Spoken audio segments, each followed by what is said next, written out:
Hello guys, welcome back to my YouTube channel. आशा है कि आप सभी काफ़ी अच्छे होंगे और अपने एग्ज़ाम की तैयारी आप सभी काफ़ी अच्छे से कर रहे होंगे।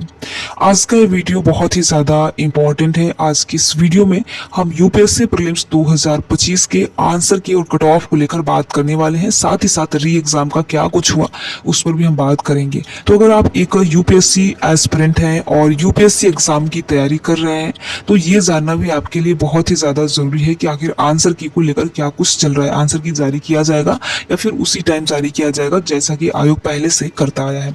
तो आप इस वीडियो को अंत तक जरूर देखिएगा और देखने के साथ साथ हम आपसे ये उम्मीद करते हैं कि आप अपनी राय भी हमें कमेंट बॉक्स के माध्यम से जरूर बताएंगे। तो देखिए, जैसा कि आप सभी को पता है, यूपीएससी प्रीलिम्स 2025 का रिजल्ट ऐसा रिजल्ट है जिसको लेकर अभी भी अभ्यर्थियों के जहन में ये प्रश्न है कि आखिर इस बार का कट ऑफ कितना हाई चला गया। क्योंकि आप सभी को पहले से ही पता है, जिस दिन रिजल्ट जारी हुआ उसके बाद से ही अभ्यर्थियों के जो आरोप है वो लगने शुरू हो गए कि हमारे इतने मार्क्स होने पर भी हमने जीएस में अच्छा स्कोर किया था, सीसेट भी हमारे क्वालिफाई हो रहे थे, फिर भी हमारा प्री क्वालिफाई क्यों नहीं हो पाया। देखिए, ये बहुत बड़ा सवाल है क्योंकि बहुत ऐसे अभ्यर्थी हैं जो कि पूरे साल ईमानदारी से मेहनत करते हैं और अच्छा स्कोर लाते हैं, फिर भी उनका प्री क्वालिफाई नहीं हो जाना कहीं ना कहीं यूपीएससी के पारदर्शिता पर ये सवाल उठाता है।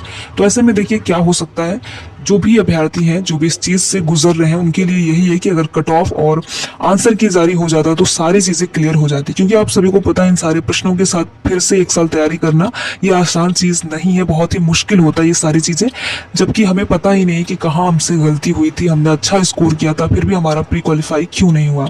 तो इसको लेकर देखिए, कहीं ना कहीं अब यूपीएससी के पारदर्शिता पर भी सवाल उठने लगे हैं कि क्या यूपीएससी में ऐसा कुछ स्कैम तो नहीं देखने को मिल रहा है। जैसे कि बहुत ऐसे अभ्यर्थी हैं जिनका अच्छा स्कोर होने पर भी उनका प्री क्वालिफाई नहीं हो पाया। ठीक है, तो अगर हम आंसर की को लेकर बात करें तो देखिए, अभ्यर्थियों के द्वारा अभी भी लगातार प्रयास किया जा रहा है कि यूपीएससी के द्वारा आंसर की जारी किया जाए और साथ ही साथ कट ऑफ और मार्कशीट भी जारी किया जाए।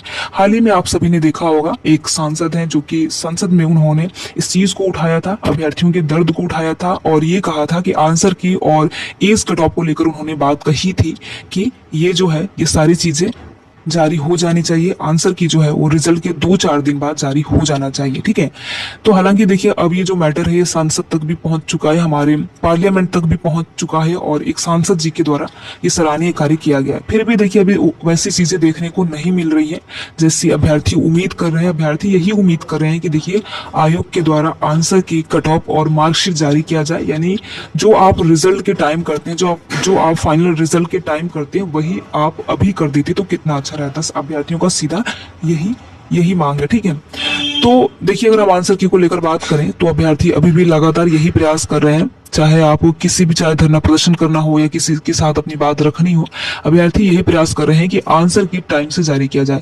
देखिए, आंसर की टाइम से न जारी होने से बहुत अभ्यर्थियों को बहुत ज्यादा नुकसान हो रहा है। ठीक है, यहाँ पर देखिए, जिनका लास्ट अटेम्प्ट है, आप उनके बारे में एक बार सोच कर देखिए। उन्हें पूरे साल पता ही नहीं रहेगा कि हमने किस पेपर में अच्छा स्कोर नहीं किया, पता चलेगा उन्हें लास्ट में। ठीक है, और बाकी इस बार का आंसर की आप सभी को पता है कि अलग अलग कोचिंग के द्वारा जो भी आंसर की जारी किया जाता है उससे अभ्यर्थियों ने मिलाया था, फिर भी अच्छा स्कोर होने पर भी अभ्यर्थियों का प्री क्वालिफाई नहीं हुआ।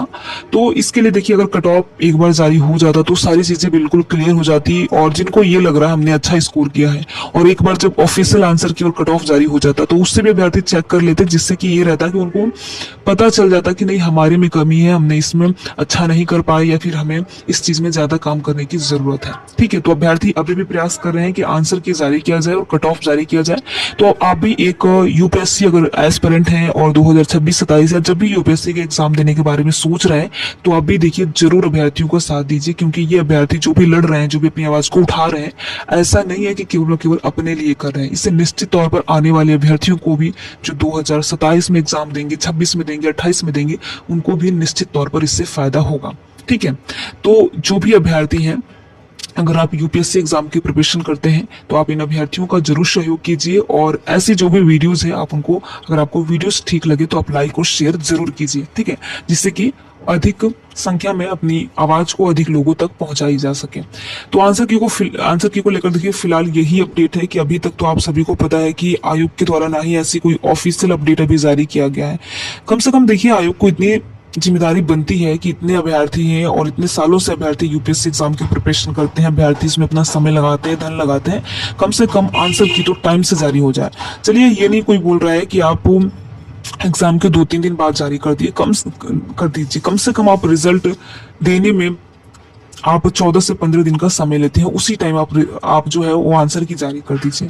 फिर भी आप देख सकते हैं कि यहाँ पर ऐसी कुछ भी चीजें देखने को नहीं मिल रही है और अभ्यर्थी जो भी यूपीएससी एग्जाम की प्रिपरेशन करते हैं, जिन्होंने भी 2024 में एग्जाम दिया था, उनका भी और सिलेक्शन नहीं हो पाया, उनका भी यही प्रश्न है कि आखिर यूपीएससी 100 प्रश्न ढंग से क्यों नहीं बना पा रहा है। ठीक है, इस पे भी देखिए बहुत ज्यादा सवाल है, बहुत ज्यादा वाद विवाद है कि आखिर ऐसा क्यों नहीं हो पा रहा है। क्योंकि देखिए, प्रश्नों को डिलीट किया जाता है तो उससे यूपीएससी को उतना नुकसान नहीं होता, उससे डायरेक्ट नुकसान अभ्यर्थियों को होता है।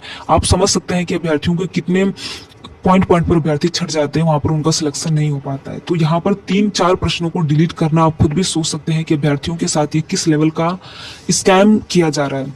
क्योंकि देखिए, ऐसा नहीं है कि यूपीएससी 100 प्रश्नों को नहीं बना सकता, बिल्कुल कोई उसमें अशुद्धियां ना हो, कोई उसमें गड़बड़ी ना हो।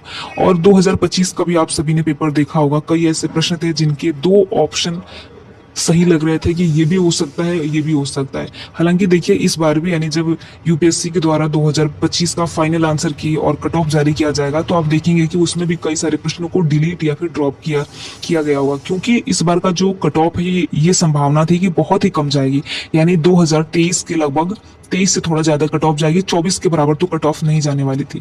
लेकिन अब क्या हुआ है, कैसे ये सारी चीजें हुई है, ये तो सारी चीजें देखिए जब आंसर की और कट ऑफ जारी होगा तभी सारी चीजें कंफर्म हो जाएगी। बाकी आप सभी ने सोशल मीडिया पर एक न्यूज है जो कि काफी वायरल हो रहा है यूपीएससी को लेकर, यानी कि कोई एक व्यक्ति हैं जिन्होंने फेसबुक पे क्या किया था कि अपना प्रोफाइल बना लिया था और उन्होंने इस टाइप का प्रोफाइल बनाया था जैसे कि खुद को वो साबित कर रहे हो कि वो यूपीएससी के कोई मेंबर हो। ठीक है, तो ऐसे में ये था कि रिश्वत की बात थी कि उन्होंने ऐसा बोला था कि आप 27 लाख दीजिए और हम आपका यूपीएससी में सिलेक्शन करा देंगे।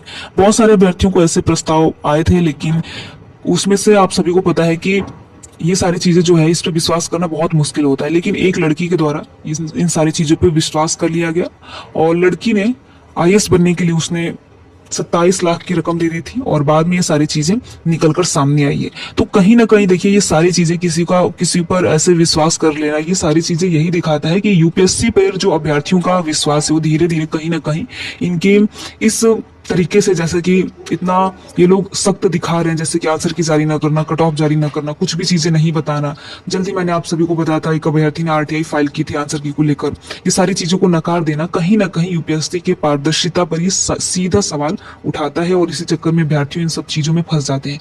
तो आपको भी ध्यान रखना है, ऐसी कुछ चीजें जो भी सोशल मीडिया पर आए आपको उसे इग्नोर करना है, ऐसी चीजों पर बिल्कुल भी ध्यान नहीं देना है। हालांकि ये न्यूज़पेपर के आर्टिकल में ही प्रकाशित हुआ था, इसलिए मैंने अभी ध्यान आ गया तो बता दिया आप सभी को। ठीक है, तो बाकी आप सभी जिस स्तर से प्रयास कर सकते हैं, प्रयास कीजिए कि आंसर की और कट ऑफ कम से कम जारी हो जाए। बाकी देखिए, अगर हम री एग्जाम को लेकर बात करें तो इसको लेकर मैंने पहले भी एक बकायदा वीडियो बना रखा है। री एग्जाम की संभावना देखिए बहुत ही कम है। पहले तो देखिए, री एग्जाम होने का सवाल तो तब आएगा जब सारी चीजों को बिल्कुल सही तरीके से जांच की जाएगी, कहाँ कुछ गड़बड़ी रह गई, तब तो री एग्जाम का सवाल आएगा। यहाँ पर यूपीएससी एक आरटीआई फाइल करने पर उसका जवाब ढंग से नहीं दे पाया है, तो आप खुद सोच सकते हैं कि क्या यूपीएससी के द्वारा री एग्जाम कंडक्ट कराया जाएगा। तो ये सारी चीजें हैं। बाकी आप सभी प्रयास कीजिए, जो भी यूपीएससी एस्पिरेंट हैं, अगर आप 2026 में, 27 में, 28 में एग्जाम देने वाले हैं तो आप जरूर प्रयास कीजिए। नहीं तो जो आज अभ्यर्थियों के साथ हो रहा है, हो सकता है वो कल आप लोगों के साथ हो। ठीक है, तो ऐसी चीजें बार बार ना हो, आंसर की कट ऑफ, मार्कशीट और ये प्रश्नों को ड्रॉप करने वाला जो सिस्टम है ये बिल्कुल खत्म हो, ऐसा नहीं होना चाहिए। चाहे सीसेट की बात हो या फिर जीएस की बात हो, तो ये सारी चीजें बिल्कुल नहीं होनी चाहिए। ठीक है, तो आप जितना हो सके अभ्यर्थियों का सहयोग करें, जिससे कि अपनी आवाज को यूपीएससी के पास, शासन प्रशासन के पास पहुंचाई जा सके। वीडियो में लास्ट तक बने रहने के लिए आप सभी का बहुत बहुत धन्यवाद। अगर आपको ये वीडियो अच्छा लगा हो तो वीडियो को आप लाइक कर सकते हैं और अपने यार दोस्त मित्र को शेयर भी करें, और साथ ही साथ आप अपनी राय भी हमें कमेंट बॉक्स के माध्यम से जरूर बताएं कि यूपीएससी में किन किन चीजों को लेकर रिफॉर्म्स होने चाहिए। Thank you.